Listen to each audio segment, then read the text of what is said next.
Opa, tudo bem? Boa noite, pessoal. Eu vou procurar ser bem breve, né, para não passar aqueles 10 minutos que a gente tinha combinado anteriormente. Esse primeiro artigo aí, ele fala sobre as estações de recarga para veículos elétricos, tá? Eu peguei junto com o Leandro, ele não está presente aqui hoje, e a gente pegou e deu uma aprimorada um pouco naquele assunto. Pessoal, tem alguém com o microfone aberto aí, se puder É o fechar. Gerson Lima.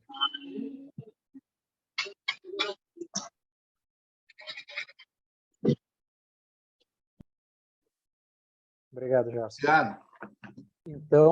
Então, assim, ó, eu vou passar, porque isso aí já foi comentado, eu vou passar toda aquela parte lá que ele já apresentou sobre os veículos elétricos no Brasil, os aspectos procedimentais, elementares ali de comunicar a impressora, e vou falar sobre um tópico novo dentro desse mesmo tema, que é a exploração comercial.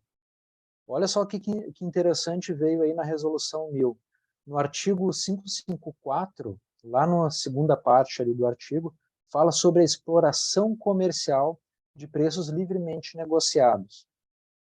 E depois, ali no 555, fala da vedação da injeção em outras unidades consumidoras, mas agora vai acontecer a vigência, dia 6 de janeiro do próximo ano, a vigência do marco legal da geração distribuída, que é a Lei 14.300, né, tão comentada aí ultimamente. E lá nessa lei, ela traz uma seguinte possibilidade. Lá no artigo 1º, lá no inciso 6º, fala o seguinte, que o excedente dos créditos pode ser vendido para a concessionária. Ok? E lá no artigo 24 fala como é que vai acontecer isso daí? A concessionária vai fazer uma chamada pública e os interessados vão se credenciar ali na concessionária para vender para ela. Só que olha só o que vai acontecer. A compra desses créditos pela concessionária vai ser regulado pela ANEEL, ok? A tarifação e tudo mais. Agora, a exploração comercial da venda da energia, da recarga da energia elétrica para os veículos elétricos, vai ser livremente negociada. Então, olha só o que pode acontecer aqui. Pode acontecer um comércio que vai ser o seguinte, as pessoas vão vender energia elétrica para recarga e vão comercializar por um preço menor, obviamente, que a concessionária, e quando vão levar para casa, carregar na sua UC, vai entrar como créditos, e lá na frente, quando a concessionária permitir o credenciamento lá dos interessados para venda de crédito, essas pessoas vão vender por um preço possivelmente maior, conforme a regulação da ANEEL. Então vai se criar um mercado de transferência de energia, principalmente entre os geradores de energia fotovoltaica, que vão acabar vendendo essa energia por um preço mais barato, vão conseguir vender por mais barato, obviamente, e, e posteriormente a venda desses créditos para outras pessoas que têm geração distribuída, né, eles vão ter o medidor lá bidirecional para a concessionária, porque eles vão estar dentro do sistema de geração de créditos da concessionária.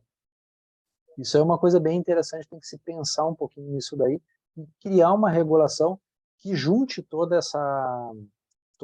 esse mercado que pode acabar surgindo aí, e isso eu acho que é bem interessante para as empresas. Até já andei comentando com alguns empresários aqui nessa possibilidade, tem bastante gente interessada em comprar e adquirir o recarregador de carga rápida, né, esse que tu faz em menos de 4 horas. Então, o pessoal está indo para o litoral, principalmente aqui em Porto Alegre, o pessoal para em Osório, ali, uma cidade intermediária, faz a carga do seu veículo elétrico ali e continua para sua casa na praia. Porque possivelmente muita gente no litoral não vai ter o carregador, não vai ter o carregador elétrico. Então isso aí vai acabar expandindo o mercado de energia elétrica para o litoral aqui do Rio Grande do Sul também.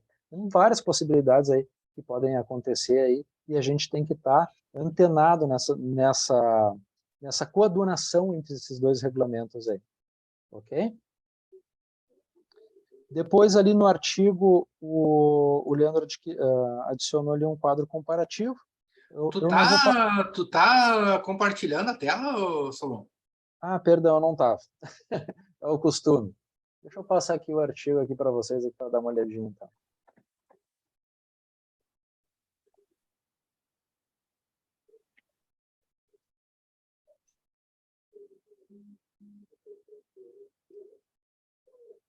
Opa.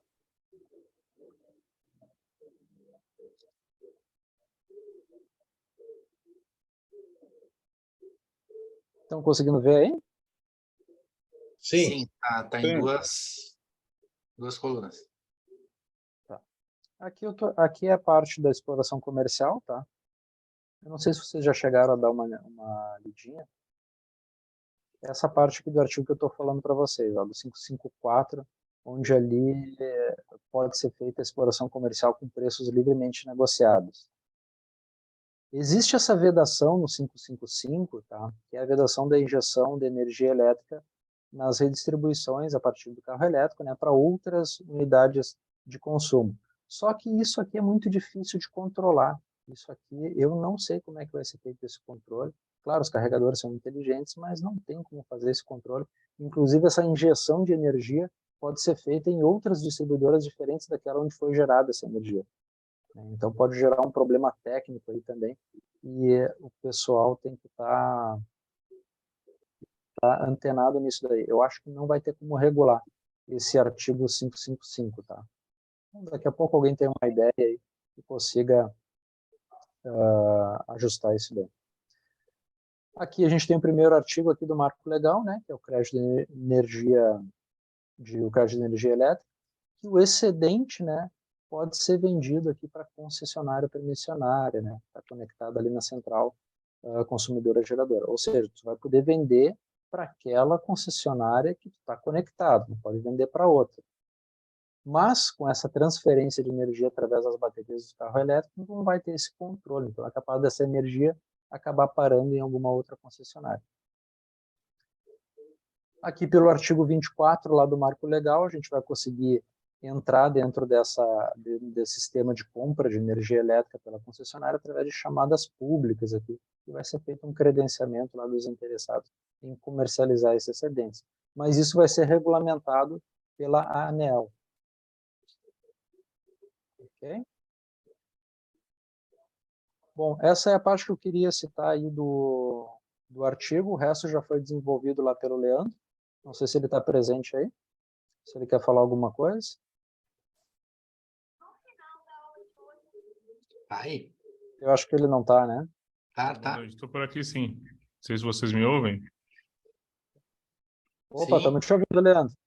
Cheguei um pouquinho atrasado aí, mas boa noite a todos aí. Acho que eu peguei o finalzinho da sua explanação, Solon, mas acho que a parte que eu comentei com o pessoal, a única coisa que mudou da apresentação para cá foi a inclusão da tabela com o item a item, né? Já feito um resumo geral e nesse já tem o item a item do que teve de alteração, mas não tem nada significativo em relação ao que já foi apresentado. Tu queres assumir a tela aqui? Eu fecho a tela para te assumires aí. Quiser passar essa tabela para o pessoal? Deixa eu só achar o arquivo aqui, porque não está aberto aqui, só um minutinho. Enquanto isso, comentário, essa questão da possibilidade de comercialização, né, de venda da energia por parte do usuário, ela destoa da resolução 482, né, da geração distribuída, porque até então a gente trabalhava sempre com créditos, né? Agora uma mudança bem radical aí nessa estrutura.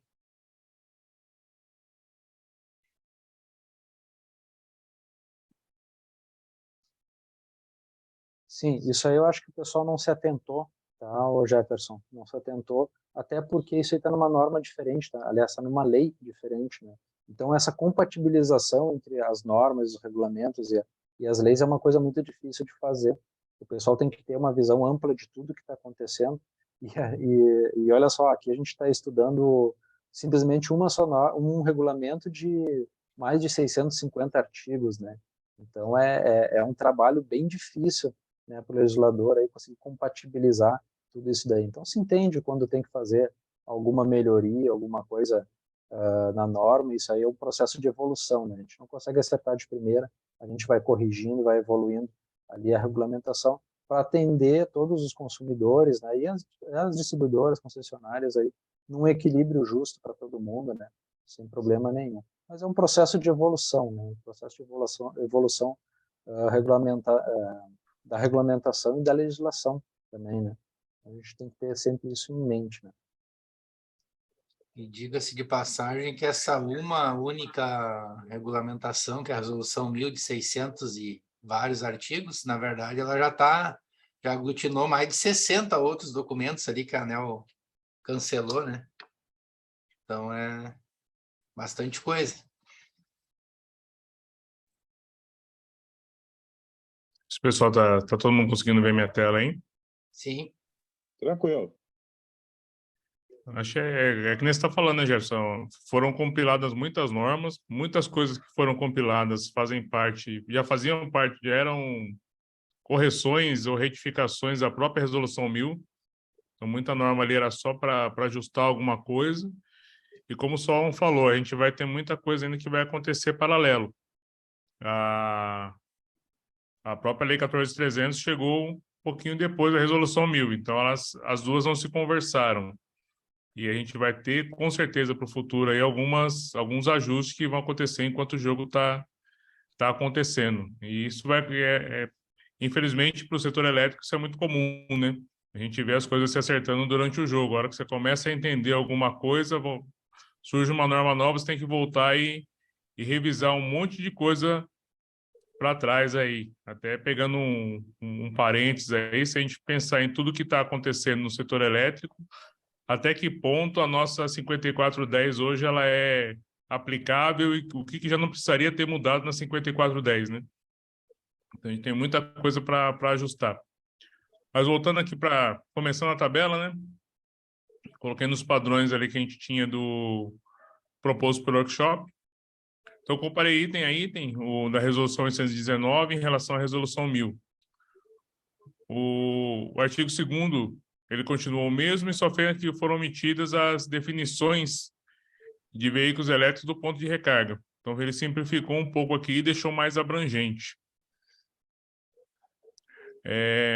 O artigo 3º, que era da resolução 119, passou a ser o 550.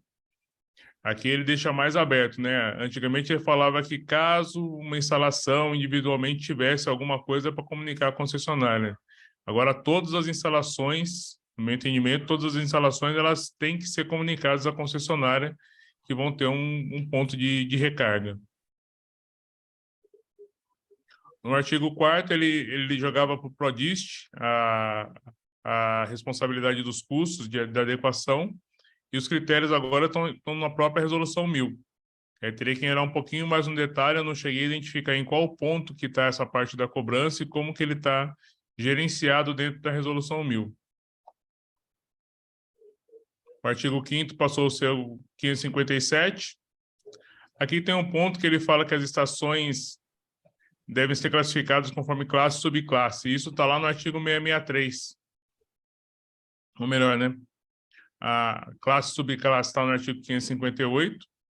E no artigo 663 ele faz um comentário que tem direito à recuperação de equilíbrio econômico e prestação de atividade acessória que a concessionária pode instalar um ponto de recarga.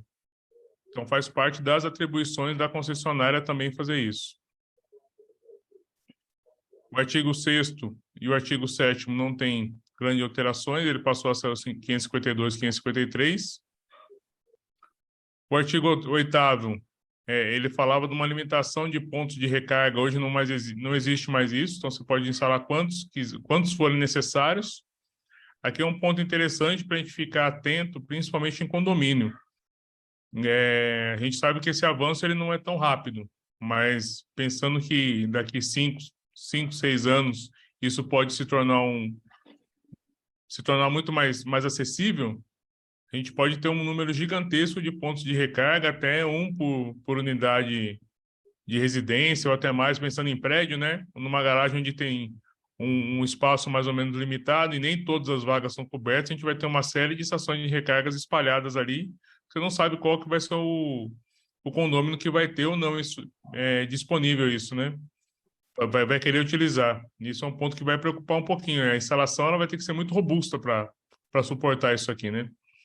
E até que ponto que isso vai ser factível. O artigo 9º passou a ser o artigo 554. As alterações significativas não tem muita coisa, né? A única coisa em que se encontra é a estação de recarga, né? Só foi incluída essa expressão. Só focou o ponto ali. O artigo 10º passou a ser o 555. O artigo 11º, ele teve algumas coisas suprimidas. Ele tinha 3 parágrafos, agora ele está distribuído entre o 559 e o 560. Aqui falando das cobranças, né, passa a ser regida pela Resolução 1000. E mais uma resolução já entra no pacote das alterações aqui, né? Quando a gente fala das cobranças, a Resolução 581 também foi revogada. Então, ela também fazia menção e também tem alterações que impactam nesse ponto. No artigo 12, passou a ser o artigo 556, o ressarcimento de danos, como o Jefferson comentou, acredito que se encaixa também aqui. Aqui é um ponto um pouco sombreado na minha visão, porque se a gente não consegue saber exatamente qual que é o veículo, você não consegue especificar até que ponto a concessionária vai ter que ressarcir os danos daquele veículo, numa estação de carregamento.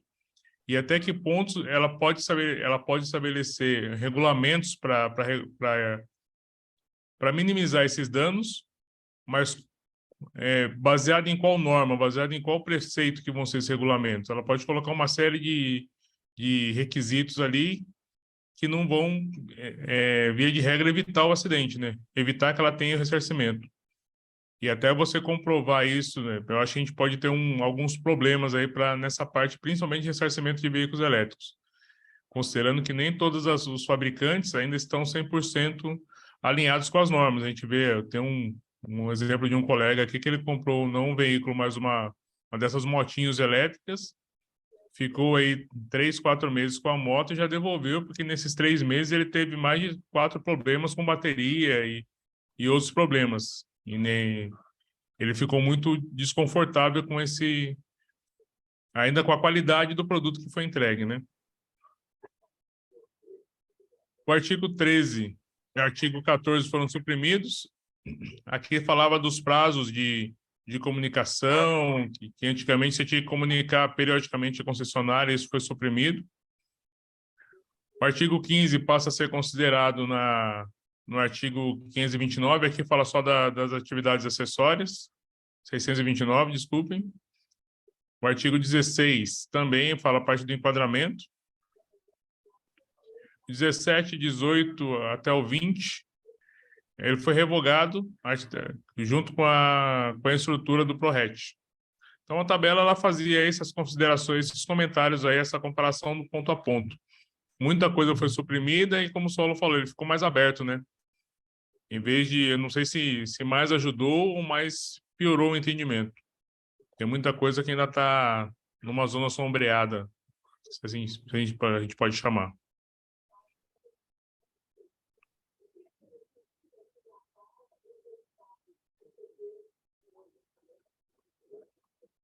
Tu comentou antes ali, né, Leandro, sobre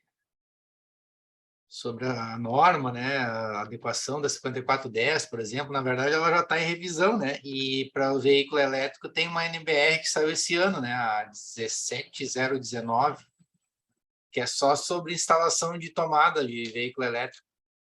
E outra questão ali que tu comentou ali, que ficou claro ali nessa mudança, né, sobre o ressarcimento de danos, né.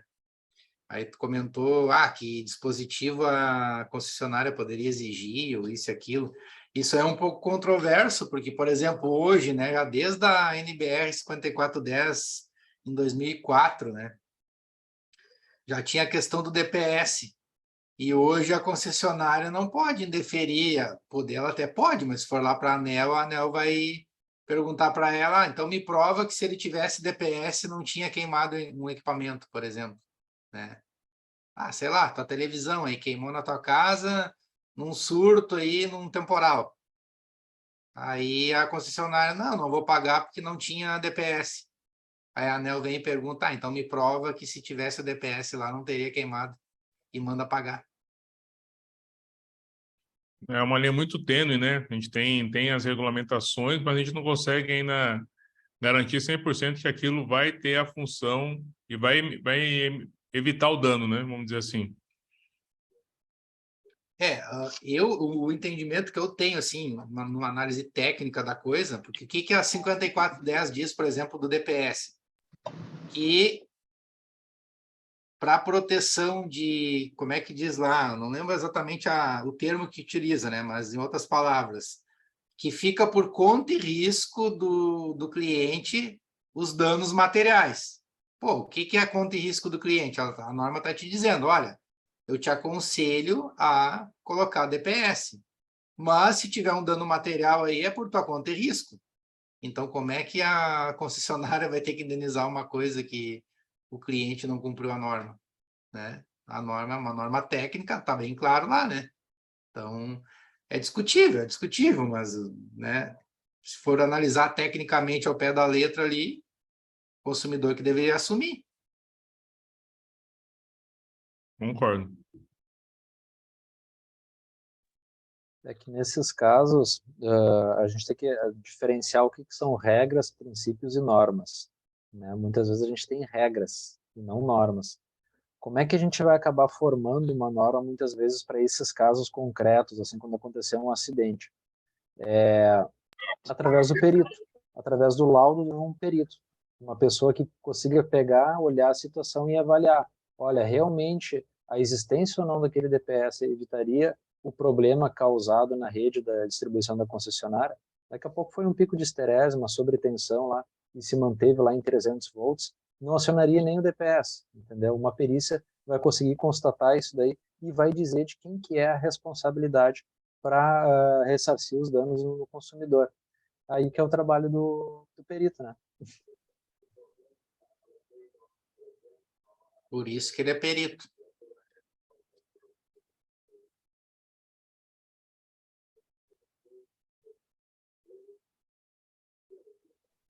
Jefferson, tu quer passar para outro artigo? Depois, se tiver mais tempo lá, daí eu falo lá sobre as vistorias para conexão. Deve ter mais gente aí querendo falar. Eu acho que pode continuar aí. Fora o teu conteúdo aí, só tem um do Sandro agora.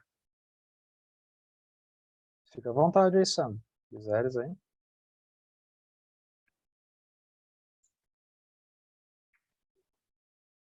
Vamos seguir, Solon. De repente, o teu pode demandar um pouco mais de tempo. O que tu tem ainda de assunto ali, Solon? De tópicos? Eu vou apresentar mais a questão da vistoria para conexão para a rede de geração distribuída. Os arranjos fotovoltaicos. Tá. Se quiser, toca aí. Já aproveita e embala. Ok, pode ser, Sandro. Ok. Ok, então. Bom, esse outro tema, eu até passei o artigo hoje mais cedo aí no grupo ali, é a respeito da vistoria de conexão aí para os arranjos fotovoltaicos. Tá? Esse é um tema um pouquinho delicado até, mas é importante a gente começar a discutir isso daí, porque é através disso daí que a gente vai conseguir desenvolver, né, receber novas tecnologias e desenvolver a economia e a nossa sociedade. Qual é o problema no caso dos arranjos fotovoltaicos? Tem acontecido muitos atrasos para essa conexão. Tá? Normalmente, essa justificativa é em função da falta de medidores bidirecionais. Isso é uma coisa que já se estende há alguns anos já, né? Eu não sei por que não foi superado esse problema ainda. Mas esses atrasos eles estão muito confortáveis para a distribuidora, porque não existe uma ascensão na regulamentação caso aconteçam esses atrasos. Então, quem acaba tomando esse prejuízo é o consumidor lá, que muitas vezes tem que esperar 1, 2, alguns meses até para que tenha o seu sistema de geração distribuída conectada na rede e começar a gerar créditos, né, e abaixar a sua conta de luz, e outras vezes o prejuízo acaba chegando para a empresa integradora. Muitas dessas empresas acabam suprindo, né, essa reclamação do cliente, aí elas mesmas bancam com o próprio dinheiro, essa insatisfação, essa reclamação do cliente aí para manter uma boa relação com o cliente e muitas vezes evitar algum desconforto, né, com a própria concessionária, porque lá na frente ele vai ter que fazer um novo processo de homologação, né, e a gente bem sabe que nem todos os profissionais são idôneos, né. Então, o que acontece aqui? Ali no artigo 91, surgiu um problema maior ainda do que eu já tinha lá no 414. No artigo 91, a gente tem um problema ali em relação ao início da contagem desse prazo para fazer a vistoria de conexão. Antigamente, o início era a partir da solicitação do cliente. Agora não, é a partir da aprovação do projeto pela distribuidora.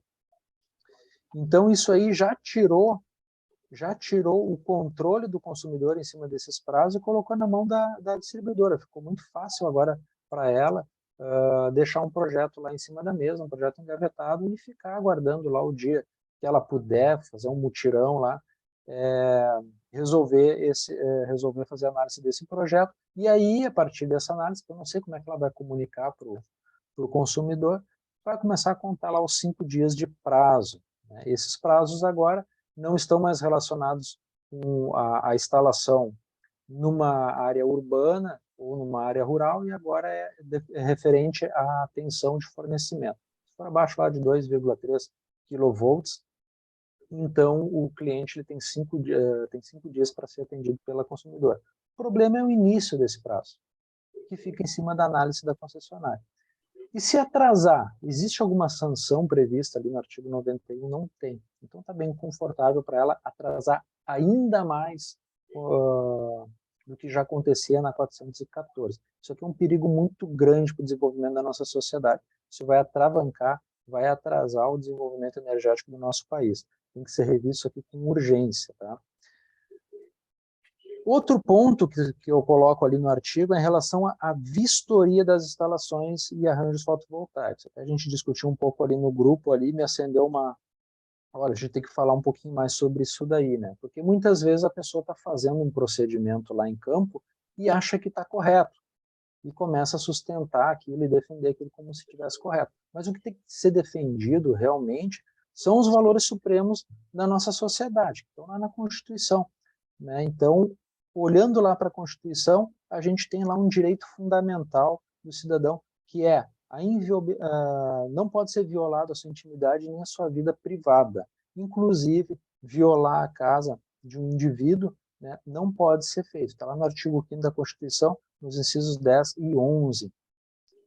Mas tem algumas exceções. Né? Eu me lembrei ali do caso do furto ou estelionato de energia elétrica, tem algumas exceções, que é, tu pode adentrar na casa do indivíduo se for em flagrante delito. Bom, o estelionato ele acontece no medidor. No medidor, tu não vai precisar entrar na casa. Mas o furto de energia, muitas vezes, dependendo da instalação, pode ser que a pessoa tenha que adentrar, puxar os cabos lá dentro para verificar isso daí, até quebrar a parede, né, como a gente comentou lá. Mas a questão de quebrar a parede é uma questão de responsabilidade civil, vai acabar sendo necessária uma indenização em cima disso daí.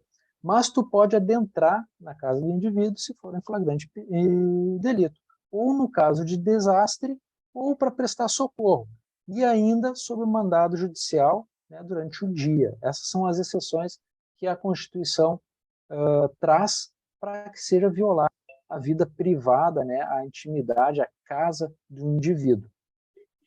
E o que a gente tem ali na Resolução 1000? A gente tem ali no artigo 34, justamente isso no caput. Ó, ele veda a vistoria da instalação externa. Então, no caput, a gente já tem essa vedação conforme a Constituição lá.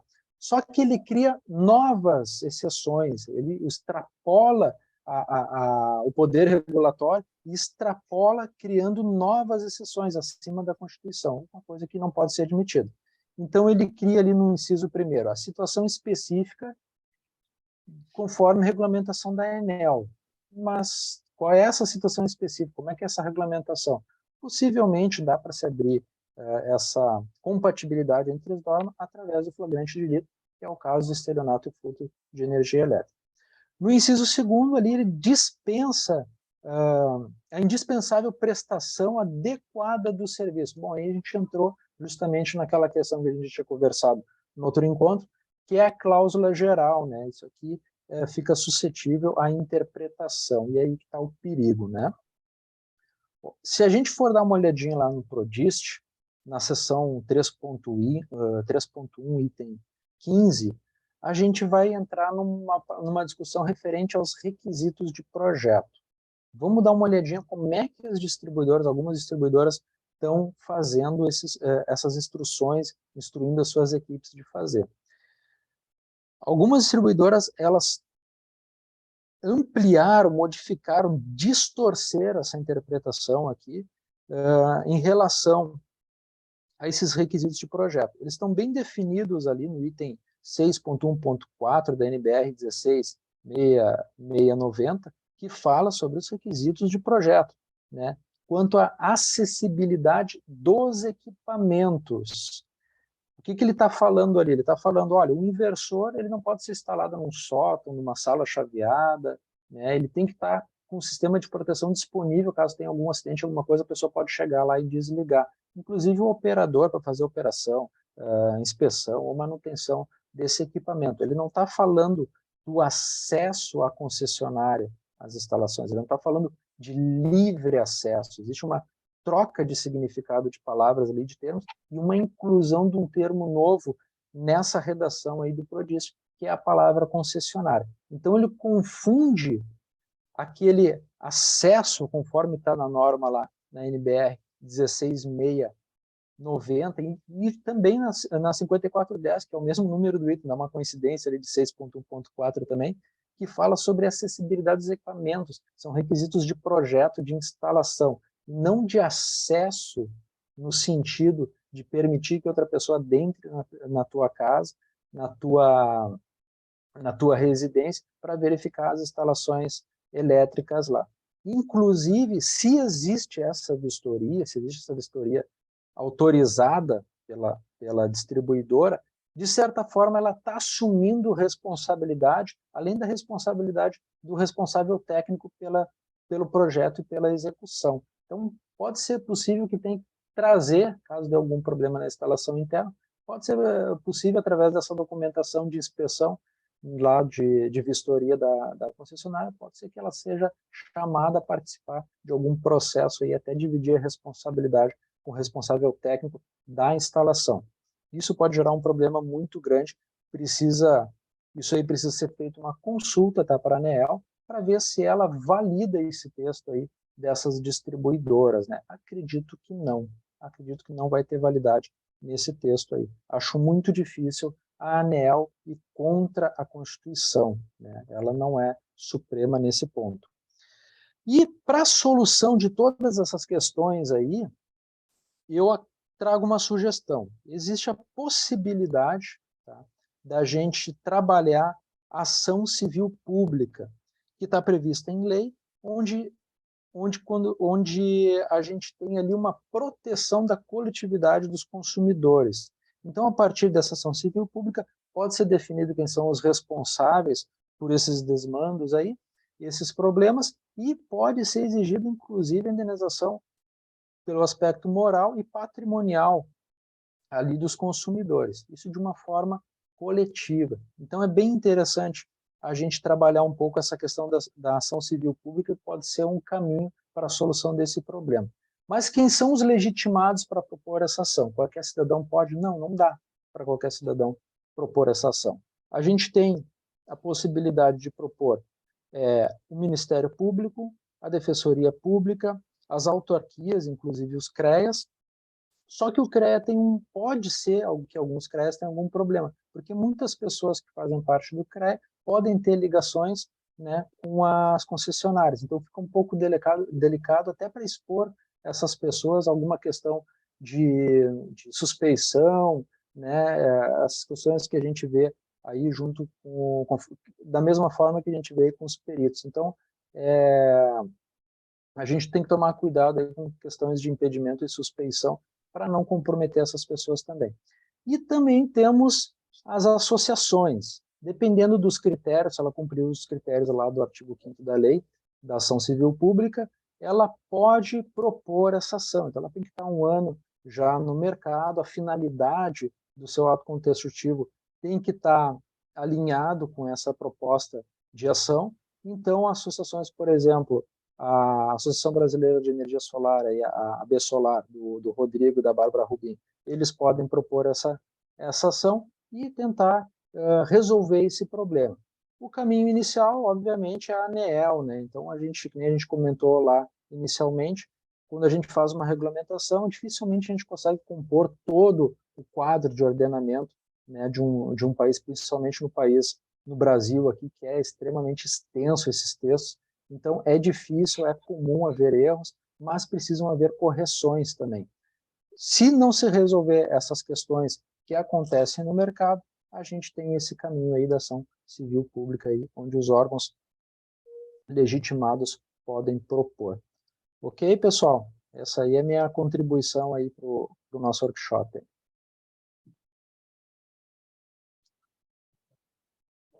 Assunto polêmico, né?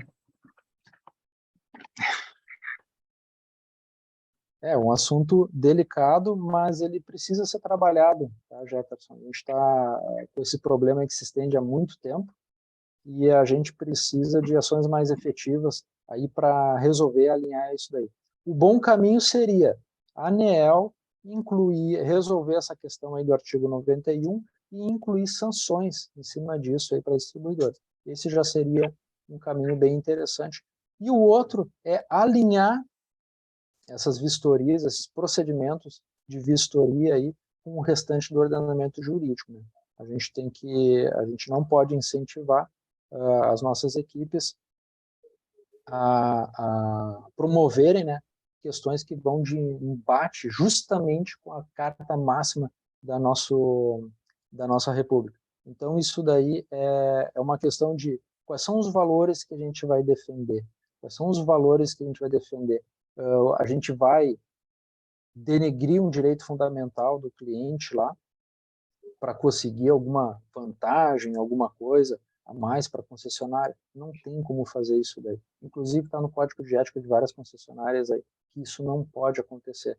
E eu aconselho, inclusive, no caso de flagrante delito, sempre ser acompanhado de uma autoridade. A concessionária não é uma autoridade. Então, sempre acompanhar com uma autoridade lá para participar dessa vistoria. Que é a exceção onde tu vai poder entrar na casa da pessoa. Eu concordo que o assunto deva ser debatido, porque, inclusive, antes já era pouco cumprido a questão dos prazos, agora que pela Resolução 1000 baixou bastante alguns prazos, né? Por exemplo, de 90 para 30 dias, né? E outros prazos aí que foram modificados. Aí, imagina, se a concessionária já não conseguia cumprir os prazos como era, agora ficou muito mais complicado. E essa questão aí de entrar ou não entrar é bem polêmica, porque eu não posso afirmar, né? Mas sei de relatos aí de várias concessionárias, é só perguntar em grupos de WhatsApp. No próprio grupo do WhatsApp aí do nosso evento, o pessoal começou a conversar, né? A tal concessionária, o cara disse que entram, a outra aqui também entra, a outra lá não sei aonde também entra. Eu não sei se alguma não entra. Até agora ninguém me disse assim, ó, concessionária X não entra de jeito nenhum no imóvel do cliente. Tu sabe uma coisa que eu acho que acontece, Jefferson, é o seguinte: muitos clientes não entendem da parte técnica. Então, muitas vezes eles ficam inseguros até mesmo com as instalações. E eles acabam usando as concessionárias para fazer essa revisão das instalações elétricas. Então, tem muito cliente que autoriza a adentrar na sua casa. Isso aí pode, se ele autorizar, não tem problema Sim, nenhum. claro que eu não estou falando aqui de invasão de domicílio, né? Nenhuma concessionária chega chutando a porta, né? Isso. Claro, é um direito do consumidor lá dizer, não quero que entre na minha casa, né? Mas muitas vezes eles pedem para a concessionária entrar na casa justamente para fazer essa avaliação.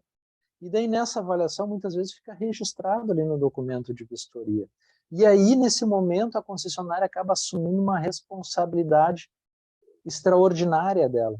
Ela acaba assumindo, é como se tivesse avaliado a instalação elétrica interna do consumidor. Então, se der algum problema lá no inversor, na instalação, alguma coisa, a concessionária pode ser chamada para prestar explicações porque ela aprovou aquela instalação interna do consumidor. Entendeu?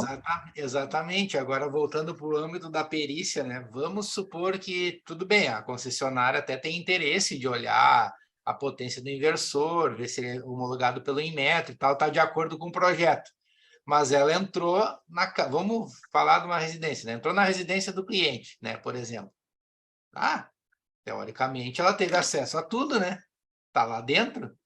E aí, na semana, ela liga, tudo, né? Tudo bem. Semana que vem, sei lá, dá um incêndio. Alguém morre lá com choque elétrico. Enfim, cara, qualquer problema, seja perda comercial, digamos assim, de algum equipamento que queimou simplesmente, ou sei lá, pegou fogo no imóvel, ou morreu alguém, né? Pode acontecer tanta coisa. E aí vai para a justiça. Cara, a primeira coisa que o cliente vai dizer, o advogado do cliente, a concessionária teve ali, olhou tudo e como é que ligou? Não tenha dúvidas. Para os meus clientes, é a primeira coisa que eu faria. Traria o máximo de gente para dentro do processo, inclusive a concessionária. É exatamente esse um problema que acaba se esticando, né? Então, daqui a pouco, a concessionária tentou fazer uma coisa boa ali e acabou dando um tiro no pé, né? Então, é bem preocupante isso daí, precisa ser alinhado esses procedimentos aí. As equipes precisam ser bem orientadas, né? Para elas não criarem problemas para elas mesmas, né? Muitas vezes a gente sabe que tu chega aí numa vila, algum lugar aí, para fazer uma verificação da entrada de energia e a pessoa lá, o pessoal da vila já te recebe com uma arma na cintura, né? Aí tu não mexe, né? Então tem essas questões, esses problemas aí. Então é perigoso até muitas vezes pedir para o teu funcionário lá extrapolar algum direito do consumidor, né? Se aquele consumidor lá ele está consciente lá, dos seus direitos, pode que não pode lá, pode haver um conflito ali, pode haver um problema maior ainda. Até vamos citar um caso mais simples, a concessionária não precisa nem entrar na residência do cliente. Vamos supor que ela está fazendo uma vistoria qualquer, enfim, ela foi fazer um atendimento no cliente, né? E chegou lá, o poste está meio caindo, meio podre lá, era poste de madeira ainda, sei lá, a caixa de madeira toda arrebentada. Tá ali um risco iminente, né? E aí a concessionária não suspende o fornecimento ou não notifica ali para, sei lá, em 5 dias, 3 dias, ele preparar uma nova entrada, né? Para tirar o risco, né? Não toma nenhuma atitude. Aí, mesma coisa, dali uma semana, cai o negócio lá em cima de uma casa, em cima de alguém, uma criança vai lá, mete a mão naquela caixa que já estava toda esculhambada, e aí? Essa situação é interessante, tá, Jefferson? Porque no próprio Código de Ética e Conduta não vou dizer de todas as concessionárias, porque eu não me lembro de cor de todas as concessionárias, mas de alguns grupos grandes de concessionárias aí tem justamente uma conduta que fala sobre isso daí. Se identificar algum problema, alguma coisa, tem que ser entrado em contato, tem que ser feito o registro, tem que ser tomado providências. Então, o funcionário ele não pode se calar quando ele se depara com um tipo de situação dessas aí, inclusive em relação aos outros funcionários também.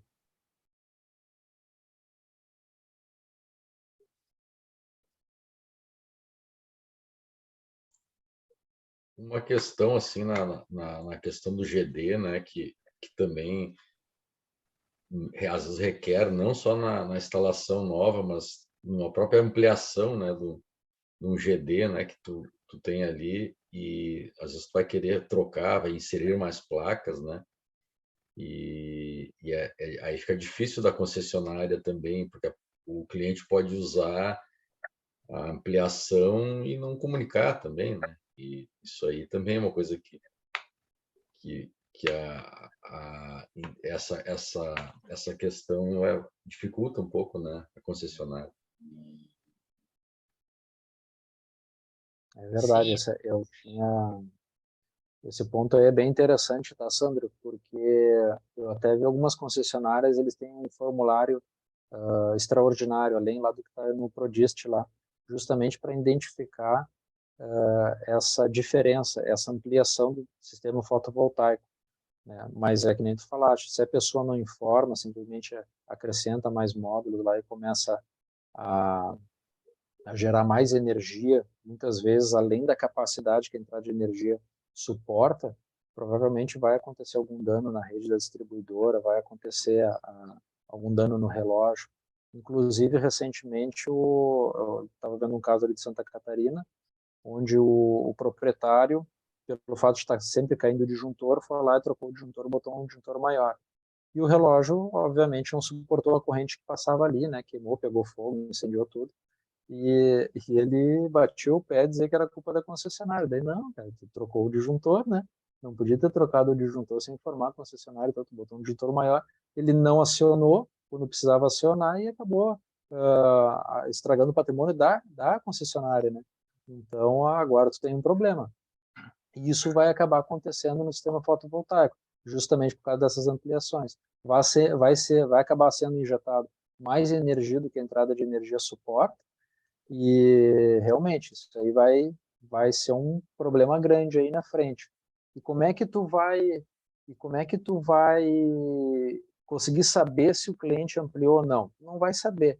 Tu vai ter que esperar dar o sinistro, dar o acidente lá para fazer uma avaliação, para ver o que aconteceu, vai entrar de novo o perito aí para fazer o laudo aí, vai identificar que houve uma sobrecarga ali, que passou dos limites ali, e vai ser feito um estudo aí para ver quem são os responsáveis aí. Mas é um grande problema que vai acontecer, isso, com certeza. Mais trabalho para os peritos. Isso aí de simplesmente trocar o disjuntor lá é o famoso aumento de carga não autorizado, né? E, inclusive, só um breve comentário, eu já passo para o Natanael aí, que levantou a mão. Dentro desse contexto aí que vocês falaram, por exemplo, não só vão aumentar os módulos, né? Até, por exemplo, tu instalar mais equipamentos sem avisar a concessionária. Teoricamente, ela não teria nem que te indenizar um equipamento que queimou por um evento na rede dela, se não está na relação de botei mais não sei quantos ar-condicionado. Agora botei uma torneira elétrica que eu não tinha, botei mais não sei quantas TV, o pessoal vai colocando. E quantos avisos para a concessionária? Se tu for lá olhar o teu contrato junto com a concessionária, está escrito lá. Mas quem é que se preocupa com isso?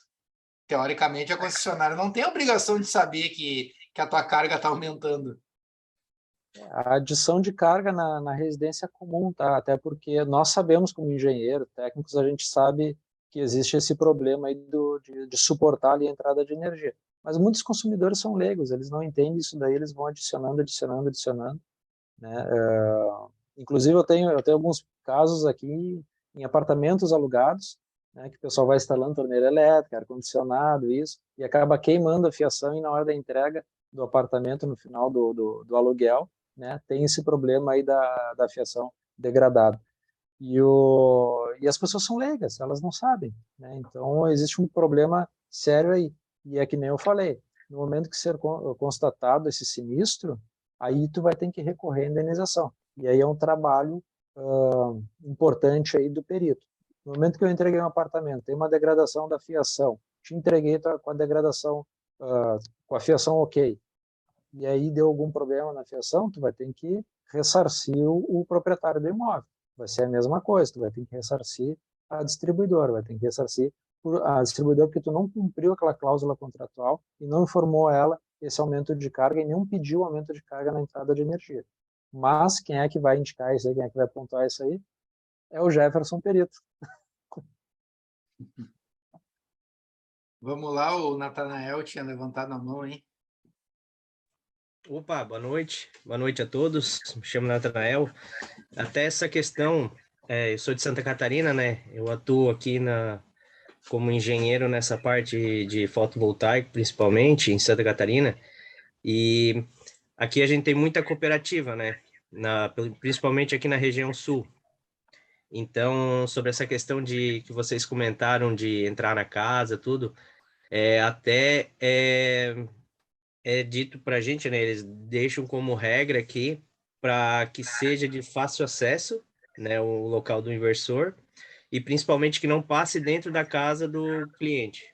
Então, essa é uma das regras que eles passam na hora de fazer a instalação, né? Que eles passam de norma que a gente precisa seguir. Então, nos meus projetos sempre estamos tentando seguir essa norma que eles passam, né? Não precisar entrar na casa do cliente, é uma das coisas que eles pedem. Pode ser às vezes pode ser dentro da casa, mas o que passe mínimo possível dentro da casa do cliente. Isso é o recomendado para gente. E a questão do aumento, né? Eu vejo muito essa questão, principalmente pois a RT normalmente é feita com a menor potência, né? Então, normalmente vai na potência do inversor. Então, se tiver um aumento só até o limite que foi, eu não vejo problema. O problema é quando a pessoa começa a aumentar, e não é feito um projeto novo, né, uma nova homologação de sistema. Eu já fiz homologações de ampliações de sistemas, então eu sempre recomendo aos meus clientes que quando querem fazer uma ampliação, que avisem, que é feito todo um estudo e é feito uma nova homologação, né, para a concessionária, para a cooperativa, né? Não, Nathaniel, tu tocaste num ponto bem interessante aí, tá? Vou começar por esse último ponto aí, que é quando tu faz esse informe para a concessionária, tu bota lá a potência do inversor, né? Corretíssimo. O que tem acontecido ultimamente? Eu vejo aí nos grupos, nas empresas. Quando a pessoa vai ampliar o sistema dela, já não tem mais disponível módulos daquela mesma potência. Então, com as mesmas tensões, as mesmas correntes. Então, ele não consegue ampliar naquele inversor. E para onde é que o pessoal vai? Vai para o microinversor, aquele que já está conectado nos módulos. Então, ele vai colocando mais módulos com microinversores e conecta na rede. Então, as ampliações elas estão começando a acontecer justamente com os microinversores. A não ser que ele tenha que ampliar muito, daí ele acaba adicionando mais lá um inversor. Mas acaba caindo no mesmo problema esse que o Sandro falou, né? E até me surgiu uma coisa agora, será que eles vão instalar o inversor no mesmo lugar? Então, tu pode ter um inversor instalado num lugar onde tu apresenta lá para a concessionária, a pessoa autoriza a entrada, só que tu tem um outro inversor lá no outro lado, entendeu? Então, essa vistoria da concessionária, ela deveria ser justamente no intervalo ali da casa da pessoa para a rede. É aqui que tu tem que monitorar e ver quanto é que tu está injetando. Porque tu pode ver uma potência de 10 kW ali sendo injetada, só que lá tu tem outro inversor escondido, num outro canto, que daqui a pouco o proprietário não mostrou, que é a ampliação irregular. E só que quando tu medir lá na saída, lá, quanto está sendo injetado de excedente na rede distribuidor, tu vai identificar, não, mas está injetando mais do que o inversor consegue injetar, então tu tem um inversor escondido dentro de casa. Tu entendeu? Pode acontecer esse tipo de situação também. A outra situação que tu me falaste ali, eu percebo que muitas dessas concessionárias, nas suas instruções técnicas ali, acabam copiando um texto da outra. Então, às vezes, tu não tem uma equipe dentro da concessionária que faz essa formulação, esse texto, e tem daqui a pouco qualificação suficiente para entrar, para abranger todas as normas, toda a legislação e todos os princípios, regras ali do mercado. Mas, então, elas acabam copiando uma da outra. É o Ctrl-C, Ctrl-V.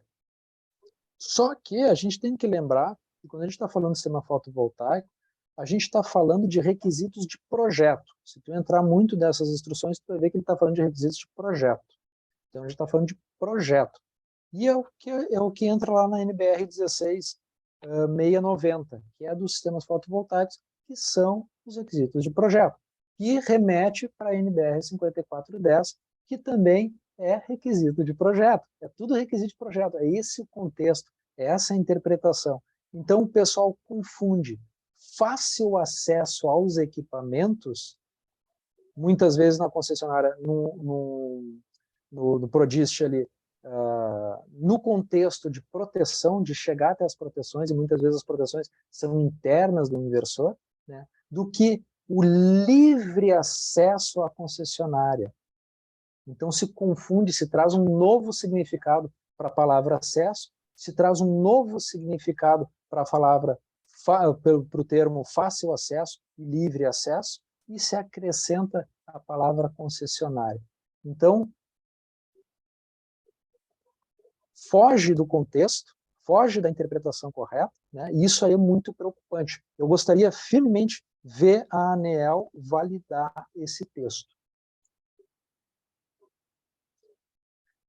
Essa questão que tu colocou aí, Solon, do medidores, do inversor escondido, me lembra alguns casos que eu peguei, assim, de cliente que, por exemplo, ele tem um estabelecimento, geralmente comercial, né?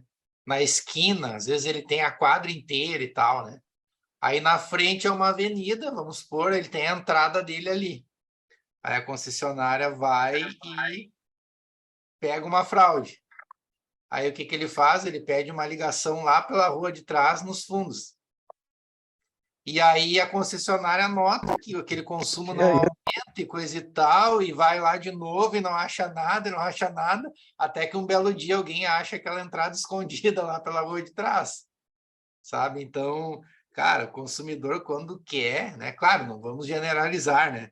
Mas quando quer, faz assim, ó, cada coisa assim que são criativos. Esse caso aí eu já vi um caso semelhante a esse, só que era em relação a direito de trabalho. Era uma empresa que tinha a entrada e a saída numa rua e nos fundos saía para outra rua. E quando ela tinha muita ação trabalhista, ela fechava de uma rua e abria na outra. Então dava um problema de endereço lá no processo, não recebia as intimações, tudo, e assim ela ia atrasando os processos, ia levando, aproveitava muitos problemas de ineficiência que tem na justiça justamente para atrasar o processo, esticar lá para frente, lá. É um terror, né? E é a mesma situação, né? O pessoal é criativo.